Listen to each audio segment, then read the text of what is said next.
Class is now in session. I am Professor Hockey, and today we're discussing Game 48 of the regular season between the San Jose Sharks and the Vancouver Canucks, in which the Sharks have lost 5-4 in overtime. And this was the best way to describe this game is the tale of two games. For those who may have been expecting a response performance from the San Jose Sharks after how they looked just a few days ago against the Edmonton Oilers, uninspired, terrible 3-0 loss to Vander Kane and the Edmonton Oilers, you would have been sorely mistaken, as the Sharks came out in this one looking similarly as uninspired and put up one of their worst periods of the entire season. They fell behind 2-0 to the Vancouver Canucks.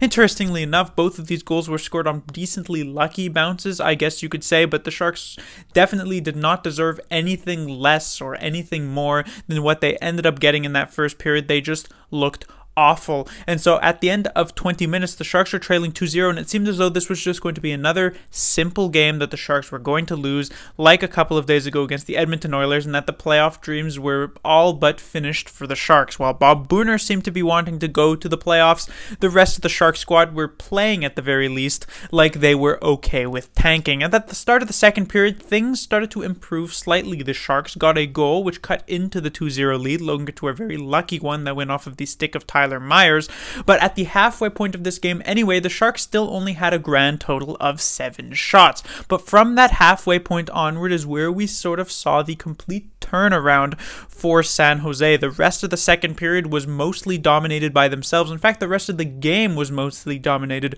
by the San Jose Sharks. They gave the Vancouver Canucks very, very little to work with in terms of shot. However, the problem there for the Sharks at that point was that even though they didn't give the Canucks much to work with in terms of shots in the latter half of the game, the Canucks still managed 2 goals, which eventually forced the overtime, as it was they would get the goal to make it 3-1. Then Timo Meier on a power play goal would bring it to within 1 once more, and the score would be 3-2 at the end of the second period. Meier would tie the game to make it 3-3 before Connor Garland, on one of those rare Canuck shots in the latter half, would make it 4-3. And so we would get to the last couple of minutes of the game, and Bob Booner seemed to be kind of hesitant to pull the goalie, and the Sharks really only ended up getting into that position with about a minute left to go in the game. There was a lot of passing. Eventually, Timo Meier tried to go for a one-timer. It ends up not going in, obviously, and it's cleared out of the zone by Tyler Myers. There's about 8 or 9 seconds left, and so it's one of those moments where you say, okay, the game's over, tough loss for the Sharks, they lose it 4-3, nice response, blah, blah, blah, blah, blah. But the Sharks actually managed to quickly get this puck back into the zone, and it's a nice pass from Meier to Barabanov to get it past Tyler Myers, who had stepped up near the blue line, and then Barabanov completely looks for the pass as he skates slowly towards the net, time ticking down 3 seconds, 2 seconds, 1 second, but then he takes a surprise shot that clearly catches Demko completely off guard, and the puck goes in with 0.6 seconds left on the clock to get the Sharks back tied up in this game. Massive momentum for San Jose that they are actually unable to carry into the overtime. We go to overtime. The Sharks, neither team's getting a ton of chances either way in the first couple of minutes of this one. I would say the Vancouver Canucks had a decent amount of zone time at the very least. The Sharks had a couple of rushes up the ice, you could say, but eventually there ends up with a duo of Matt Nieto and Noah Gregor on the ice in the overtime for the San Jose Sharks, as well as a return of Brent Burns after he had just played a very quick shift early on in that overtime. And with Noah Gregor, who blows a tire, the Sharks get called for a penalty, and on the delayed penalty 4-on-3 advantage for the Canucks, they managed to score the goal. That's JT Miller to get the 2 points for the Canucks. So a nice response at the very least for the San Jose Sharks, but that's more so something you say early on in the season. I remember there was a game very, very early on in the year where the Sharks played against the Boston Bruins, had a pitiful first period that fell behind 3-0 in that one, but they managed to make a comeback, and while they didn't end up forcing the overtime like they did here tonight, they came within 1 goal of tying the game, and since it was early in the season, you can say it was one of those moral victories. But now we're almost 50 games into the year. We're over halfway into the year. This is a divisional game against a team that the Sharks will be competing for a playoff spot with.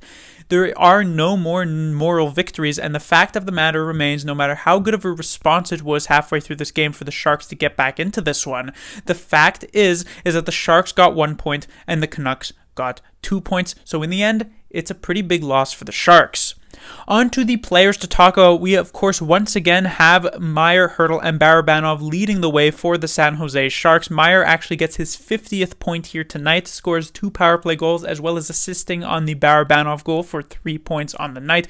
Barabanov similarly also puts up 3 points himself as he assisted on both of Meyer's goals, and Tomas Hurdle had a very nice pass at the very least onto the second Meyer goal, and still this was the Sharks' best line at even strength as well. Not really that much of a surprise, I would say. This is always really the Sharks' best line, but I've talked a lot about both Meyer and Tomas Hurdle, but not as much about Alex Barabanov, and the reason being is that obviously he's not at the same caliber of player as either Meyer or Tomas Hurdle.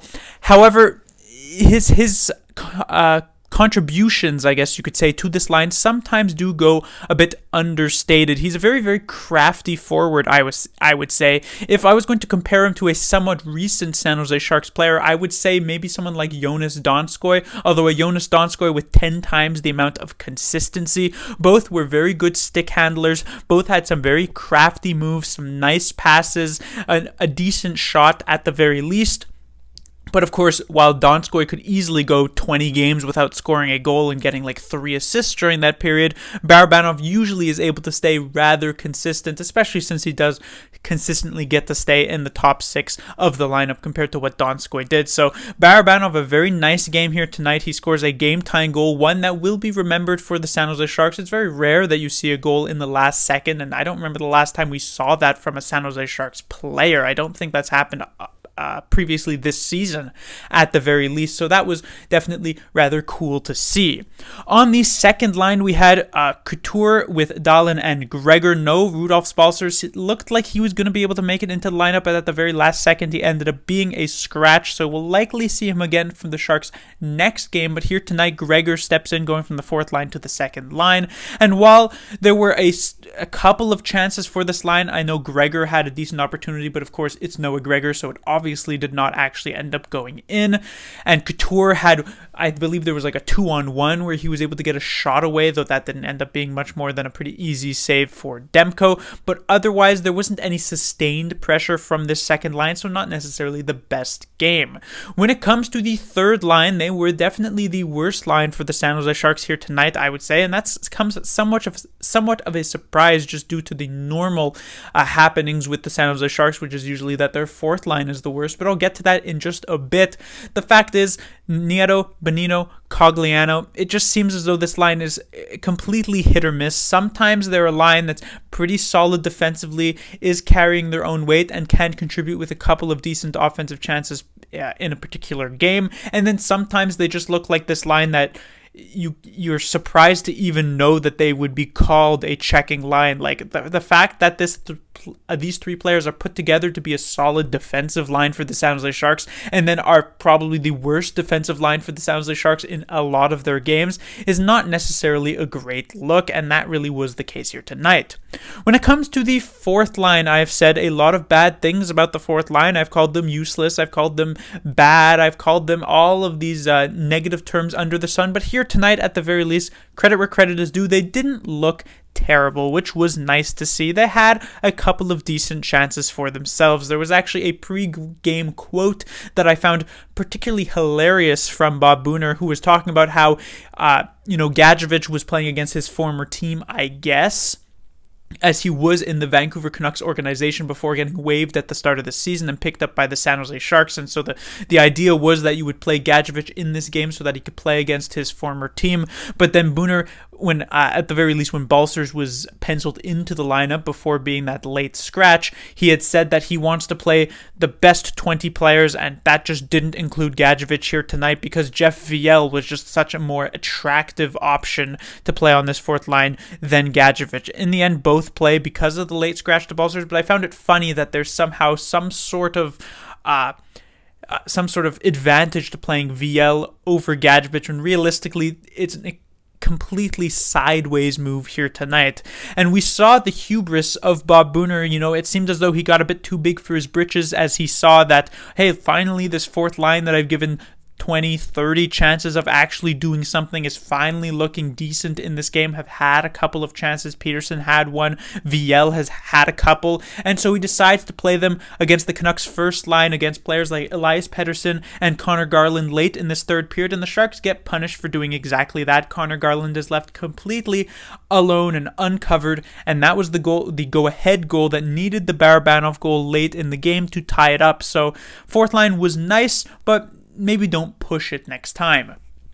When it comes onto the defensive side of things, we have the first pairing of Burns and Ferraro. Burns, once again, very, very hit or miss game, I would say. There were a couple of nice stick plays. That's really the main positive that you can really point to still in Brent Burns' game, is that he still has a very active and very accurate stick. He's very able to knock pucks out of the air, knock pucks off of players' sticks, but when it comes to actually reading the game in the defensive zone, he certainly has issues when it comes to that, and we saw that once again on display here tonight. Not the best game for himself, nor for his partner, Mario Ferraro. But there is one defenseman who I do want to talk about here tonight, which is, of course, Ryan Merkley. Draws back into the lineup over the likes of Radim Shemek. Like I said, should happen at the end of that Edmonton Oilers game. I mentioned how the Sharks were basically running with Brent Burns and then 5 defensemen who couldn't really get the puck out of their own zone for themselves. Bob Booner, seemingly listening to me in that regard, gets Merkley in here, who's just a bit more able to get pucks out and make more offensive plays. And while we didn't see a ton of offense from him, he did jump into the play a couple of times, which was nice to see. There was this one particular rush where if he got a bit of a better shot off, he may have actually had a goal in this one on the rush. But still, I would say Merkley was an all-around pretty big positive for the San Jose Sharks, potentially one of their best defensemen here tonight, if not their best defenseman here tonight. So that was nice to see. I was a bit surprised to see Shemek sit for him. I thought maybe Milosh would end up being the one to do that, but I guess Milosh is still riding off the coattails of his very good couple of games that he had prior to the Olympic break, so there's that. And then finally on to the goaltender, it would be James Reimer. He lets in 5 goals here tonight, though it's a bit difficult to blame him on many of these, as there were a lot of tough deflections to deal with. This Brock Besser goal, Brock Besser one wasn't necessarily a deflection, but a very good shot off of just terrible defensive zone coverage for the San Jose Sharks. The second goal for the Canucks, this one was a deflection. It goes off of the ice and takes a crazy bounce to the top corner.